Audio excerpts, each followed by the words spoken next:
When the interviewer asked him if he was doing something crazy, DeepSeek's founder liangwenfeng replied this: "I don't know if it's crazy, but there are many things in this world that can't be explained by logic.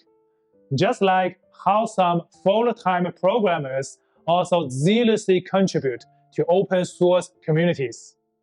Even when they're exhausted after a long day of work, they still go out of their way to write codes for free. It's like hiking 50 kilometers. Your body may be utterly drained, but your spirit feels profoundly fulfilled." Who is DeepSeek's founder liangwenfeng? Why did he get into AI? And what are his thoughts on chatgpt and nvidia? There's frustratingly little information about him. In fact, as of today, there are only 2 published interviews with him. That's it, just 2. In this video, we're going to look at the first interview. It was conducted by the prominent Chinese tech media 26KR. The date is May 25th, 2023. That's 6 months after ChatGPT's release and nearly 20 months before DeepSeek's own chatbot emerged. At that time, Liang had been running his highly successful quantitative trading hedge fund for several years already. He had just announced that a subsidiary of his firm called DeepSeek was working on large language models.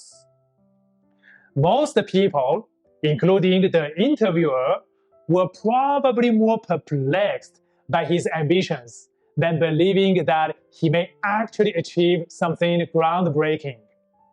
Their biggest question was, why was a hedge fund CEO doing AI research?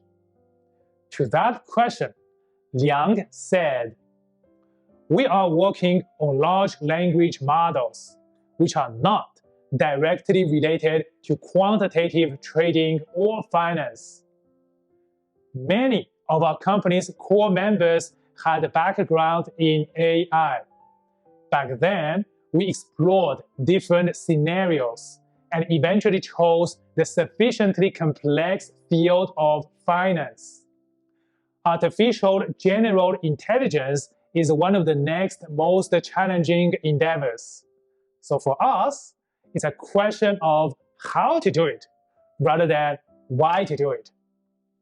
The interviewer further asked whether Liang was really developing large language models, or was he simply working on a specific finance or trading-focused application that uses existing large language models.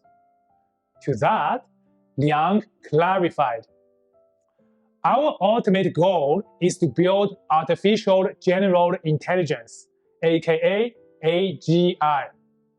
Large language models are the necessary path to AGI. They have already begun to exhibit some AGI characteristics. That's why we are starting with large language models. We won't rush into specific applications. Instead, we will focus on developing large language models." Keep in mind, this interview took place 6 months after ChatGPT's launch. Many questioned whether smaller startups should even bother with AI research. Specifically focused on AI, are there spaces where you see, let's say, a startup from India building, you can build on the models, be it ChatGPT and many others, but if you want to build foundational models, how should we think about that?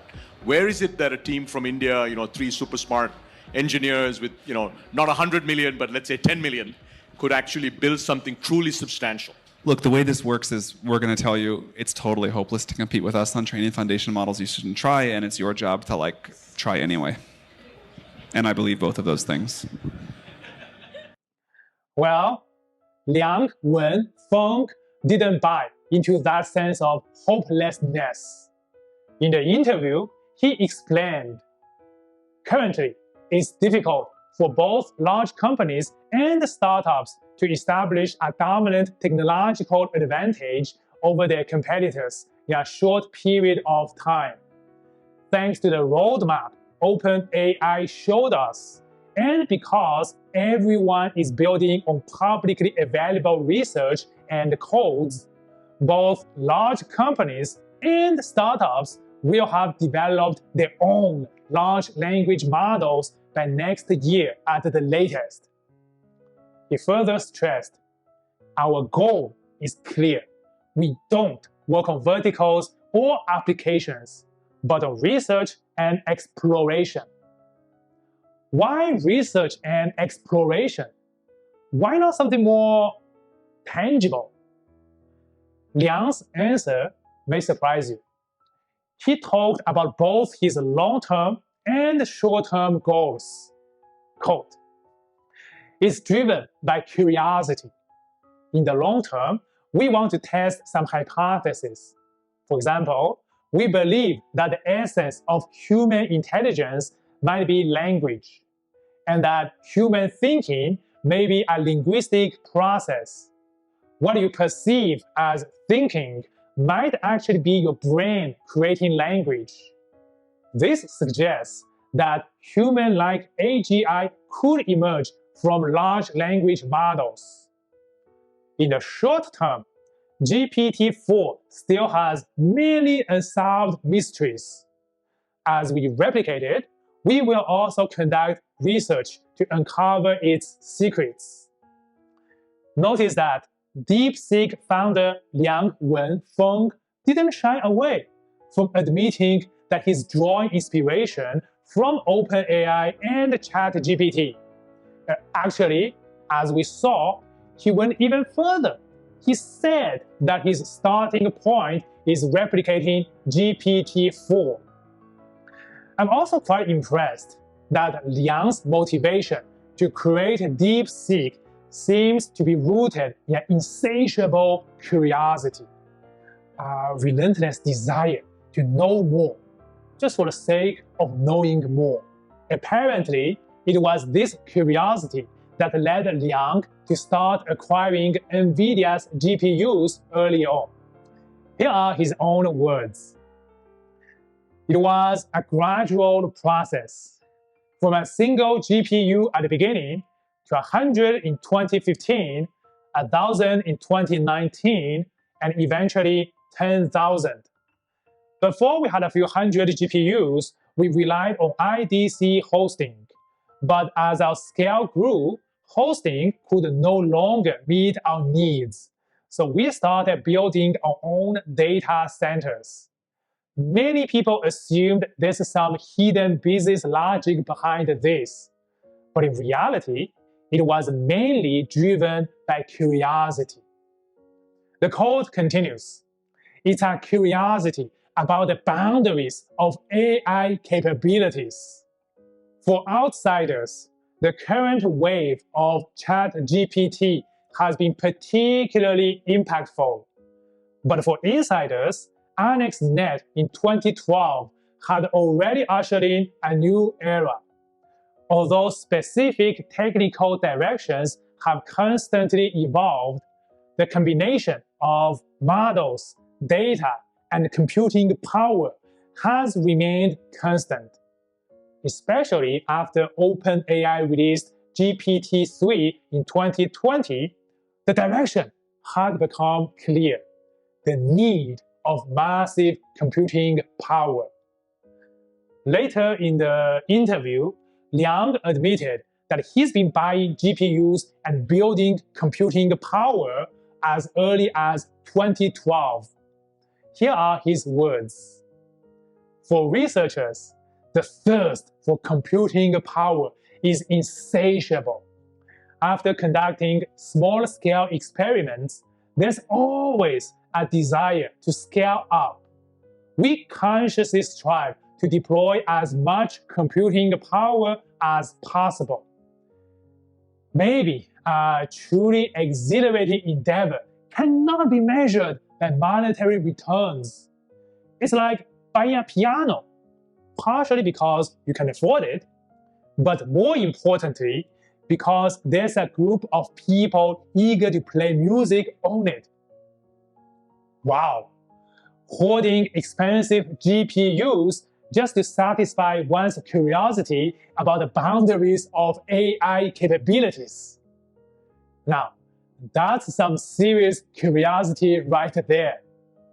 Today, people are admiring how DeepSeek was able to make extremely efficient use of an incredibly small amount of GPUs, at least compared to OpenAI.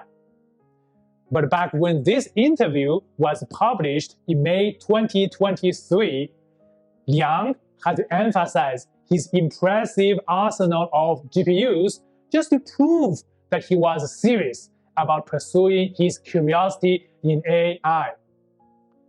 Personally, I only read this interview this month after everyone started talking about DeepSeek.